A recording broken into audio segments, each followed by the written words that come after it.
I was eating 1,000 calories a day. And for me personally, that was a nightmare. I cannot calorie restrict that way. I can calorie restrict by not eating, by fasting. But for someone like me, and I feel like a lot of other people, restricting calories in that way might be difficult. The one thing I talk about a lot, the one thing I think some people have a hard time understanding is the reason that I fast for 65 hours or 90 hours or 165 hours. I try to fast longer so I can eat more because I tend to overeat. I can't calorie restrict to 1,000 calories. When I did 1,000 calories and I lost all that weight back in the day, it was a struggle. Every single day was a struggle. When I found out about extended fasting and the ability to eat 6,000 calories and still lose weight, it kind of blew my mind to be able to tell people that I can eat what I want without any kind of restriction, like no macro restriction, because I used to do low carb. I used to do keto. I used to do high fat or low fat or just anything you could think of. And I've said this, like anything short of surgery, I've tried, and nothing was able to really get me to where I'm at today other than fasting. A lot of people always have this question and they ask me, you should make a video about how you feel where your hunger's at in those kind of fasts. And today, right now at 19 hours, I am nowhere near hungry. My body has been pretty used to the way I eat and the way I fast. And right now I'm nowhere there. I'm not hungry at all. And I'm pretty sure this next 65-hour fast will be completed with, no problem. I've been, if there's one thing I've been consistent about, it's making sure. So this is something that I share with people as well. When you fast, or at least for me, when I fast, that is the only hard rule I have in what I do.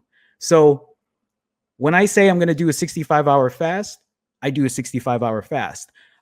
But all the other restrictions are gone. So no caloric restriction, no macro restriction.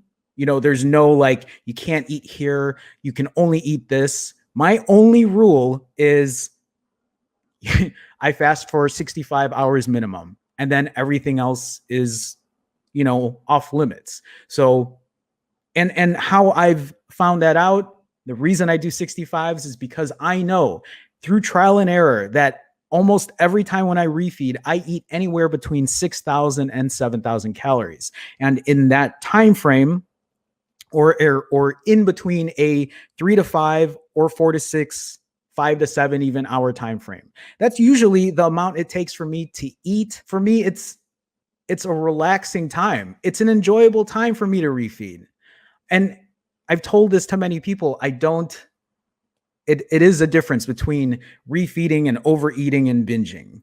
Like, I don't binge, but I eat until I'm full, and I give myself time in between. Sometimes I'll have a meal and then I take like a 20-minute break or a half-hour break, or if I'm super hungry, then I eat. It depends. It depends on you. It depends on what works for you. And I think if you take some time through that trial and error, you'll figure out how many calories you can take in, how long it's going to take to have those calories, and then repeat the process. Now, when I say trial and error, yeah, it might not work for you.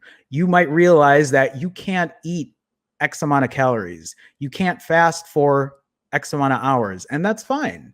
I think you can work up to that and then figure out the process from there. Here's something that I haven't spent a lot of time talking about as well, is the fact that a lot of people are worried about how much weight they're going to gain after a refeed. I think that concerns a lot of people because nobody likes to see that scale jump 4 pounds, 6 pounds, or even a pound, right? I jump a lot when it comes to this kind of stuff. I typically gain anywhere between 4 and 6 pounds, 5 and 7 pounds. So if you look here, I had a 91-hour fast. It's not something I needed to do. I didn't have to do it, but for me, it made me feel better. it made me feel like it would help offset that extra 4,000 calories I took in. You know, that feeling of guilt or shame or whatever. And sure enough, when I performed that 91, I think it was like 91 hours and 53 minutes. But when I performed that fast, then I was able to hit a new low. This is also what I'm talking about when it comes to making sure that consistency is key.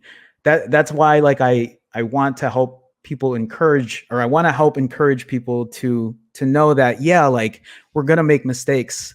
Things are going to happen. We're not perfect. We can't always eat perfect. We can't always exercise perfectly or sleep perfectly. Like, life happens, and that's okay. I know a lot of people don't agree with me eating the way I eat, or how much I eat, or I should eat this and not that, or why are you exercising that way and not doing it this way? The thing is, too, is this is all a learning experience for me. A lot of people don't understand that. I wasn't born knowing everything about fitness. I wasn't born knowing everything about a diet or eating properly. But I'll be damned if I have not learned how to move forward with that. I'm also aware of me eating processed carbs, and I'm okay with that. I've said this many times. I'm unapologetic about what I eat because I've also lost 90 pounds. Also, I only eat 3 times a week. And before that, I was only eating 2 times a week.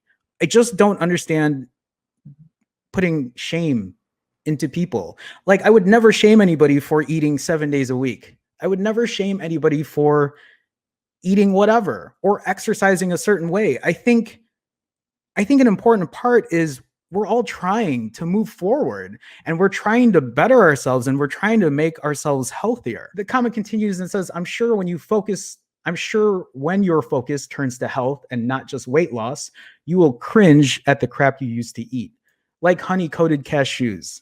LOL, good luck. I'll never cringe at what I ate. I enjoy what I eat. I also don't know it would be like going to a birthday party and eating a piece of cake and then telling somebody later, I hope you cringe at eating that piece of cake. Why are we shaming people for that? I just don't understand. I don't understand the mindset when it comes to that. Because I ate honey roasted cashews, that was because I didn't have the other foods it was something that I wanted to eat. I don't know if I wanted to eat a Snickers bar or a Butterfinger bar or a Blizzard. These are things I love to eat. I love that food. I love eating Doritos. I love eating junky. It doesn't mean that my whole diet consists of that, but I don't think there's any shame in doing that. For people who are new and who haven't seen that, yes, I might not eat the cleanest. I say this all the time. I might not eat the cleanest, but I am trying to change a lot of that. And if I don't change that, I'm okay with that as well. I don't tell people that what I eat is what you should eat. I don't tell people that my diet is exactly how you need to eat your diet. I always try to push the fact that you need to eat like, you need to fast for whatever's comfortable for you, eat whatever works for you. I'll leave it at that.